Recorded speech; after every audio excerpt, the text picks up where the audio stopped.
Hello friends, இன்னைக்கு நம்ம இந்த வீடியோல என்ன பார்க்க போறோம் அப்படினு பாத்தீங்கன்னா இந்த உலகத்தோட முதல் மொபைல் ஃபோனை பத்தி பார்க்க போறோம். சோ அதுக்கு அப்புறமா மொபைல் ஃபோன்ஸோட பரிணாம வளர்ச்சியை பத்தி ஃபுல்லா பார்க்க போறோம்.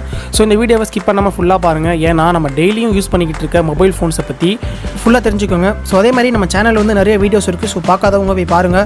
வீடியோஸ் பிடிச்சிருந்தா தொடர்ந்து நம்ம சேனலை சப்போர்ட் பண்ணுங்க. சோ வாங்க டக்கு நம்ம இந்த வீடியோக்குள்ள போகலாம்.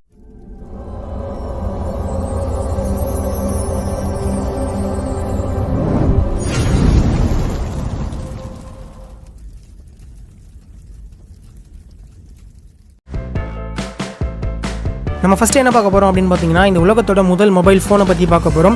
இந்த ஃபோன் எப்போ ரிலீஸ் பண்ணாங்க அப்படின்னு பார்த்தீங்கன்னா April 3, 1973 ரிலீஸ் பண்ணுறாங்க. எந்த கம்பெனி அப்படின்னு பார்த்தீங்கன்னா மோட்டரோலா. இந்த ஃபோனை யார் கண்டுபிடிச்சது அப்படின்னு பார்த்தீங்கன்னா மார்ட்டின் கூப்பர் அப்படின்ற அமெரிக்கா நாட்டை சேர்ந்த ஒரு இன்ஜினியர் கண்டுபிடிக்கிறாரு. அது மட்டும் இல்லாமல் மொபைல் ஃபோன்ஸோட ஃபாதர் யார் அப்படின்னு கேட்டிங்கன்னா மார்ட்டின் கூப்பர் தான். இந்த மொபைல் ஃபோனோட நேம் என்ன அப்படின்னு பார்த்தீங்கன்னா மோட்டரோலா டயானா PAC 8000X. இந்த மொபைல் ஃபோனோட வெயிட் வந்து 2 கிலோ. இந்த ஃபோன் வந்து ஒரு ரேடியோ ஃபோன் அப்படின்னு சொல்லலாம்.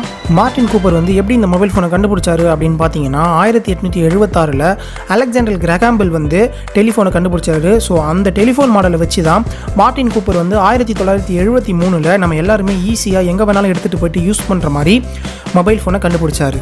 இந்த மொபைல் ஃபோனை ரிலீஸ் பண்ணும்போது இதோட ரேட் வந்து $3995. அதாவது இப்போ நம்ம நாட்டு மதிப்பில் எவ்வளோ தெரியுமா? 3 லட்சம்.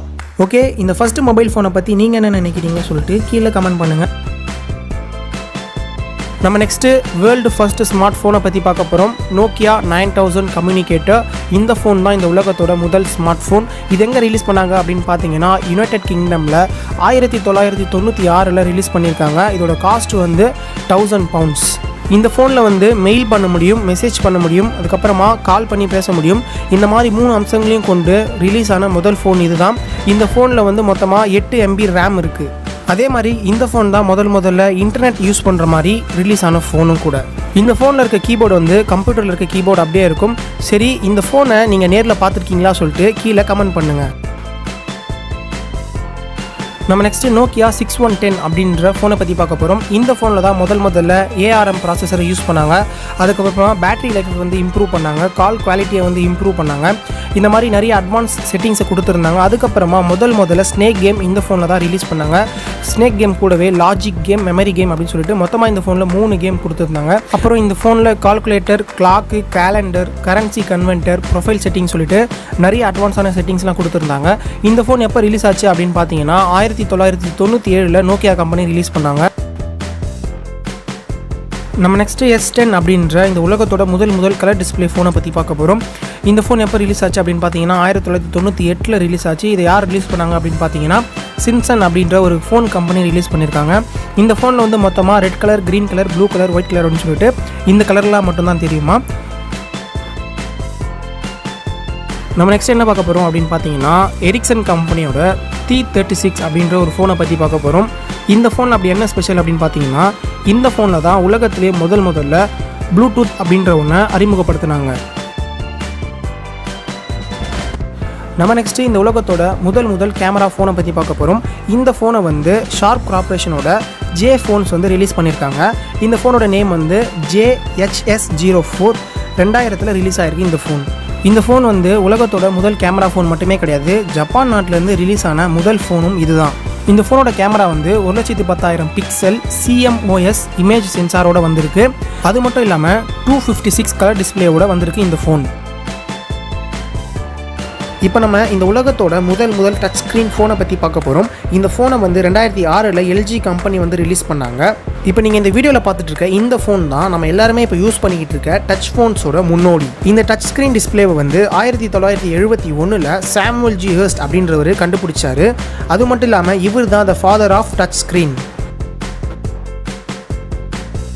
நம்ம நெக்ஸ்ட் என்ன பார்க்க போகிறோம் அப்படின்னு பார்த்தீங்கன்னா இந்த உலகத்தோட ஃபர்ஸ்ட் எவர் கேமிங் ஃபோனை பற்றி தான் பார்க்க போகிறோம். ஸோ நீங்கள் இப்போ இந்த வீடியோவில் பார்த்துட்டு இருக்க இந்த ஃபோன் தான் இந்த உலகத்தோட முதல் கேமிங் ஃபோன். இந்த ஃபோனோட நேம் வந்து நோக்கியா எங்கேஜ். இதை வந்து 2003 நோக்கியா கம்பெனி வந்து ரிலீஸ் பண்ணாங்க. நம்ம நெக்ஸ்ட் என்ன பார்க்க போகிறோம் அப்படின்னு பார்த்தீங்கன்னா, இந்த உலகத்தில் முதல் முறையாக அதிக அளவில் உற்பத்தி செய்யப்பட்ட ஃபோன் இது அப்படின்னு பார்க்க போகிறோம். நோக்கியா 111 1992 இந்த ஃபோனை நோக்கியா கம்பெனி ரிலீஸ் பண்ணாங்க. இந்த ஃபோன் தான் அதிக அளவில் உற்பத்தி செய்யப்பட்ட முதல் ஃபோன். நம்ம நெக்ஸ்ட் என்ன பார்க்க போகிறோம் அப்படின்னு பார்த்தீங்கன்னா, எவல்யூஷன் ஆஃப் ஃபோன்ஸ், அதாவது ஃபோன்களோட பரிணாம வளர்ச்சியை வருஷத்தோட அடிப்படையில் பார்க்க போகிறோம்.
ஸோ அதே மாதிரி இந்த வீடியோவும் ஒரு முடிவுக்கு வந்துடுச்சு.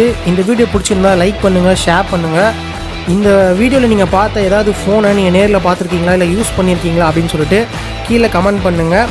இதே மாதிரி இன்ட்ரெஸ்டிங்கான இன்னொரு வீடியோவில் பார்க்கலாம். பாய்.